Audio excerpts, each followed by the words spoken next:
Hello, what's up mga bossing at idol ko? Nandito po tayo ngayon sa Santa Rosa mga boss.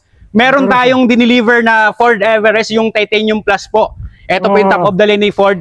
Buyer po natin na subscriber to. Galing pa po ito ng Singapore. Magbe-base na po sila dito sa Pilipinas, sa Santa Rosa po.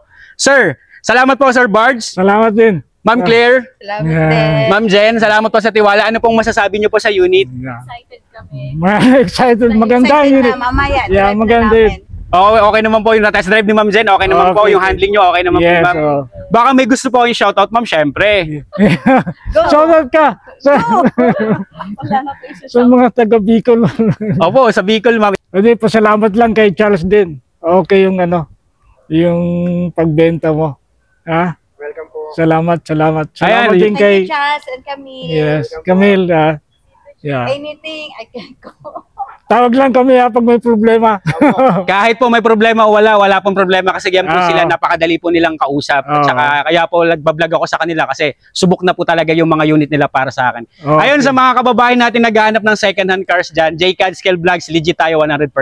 Sir, enjoy nyo po yung bago nyong ride sir. Yeah. Congrats po ulit. Salamat din. Kaya po. Okay.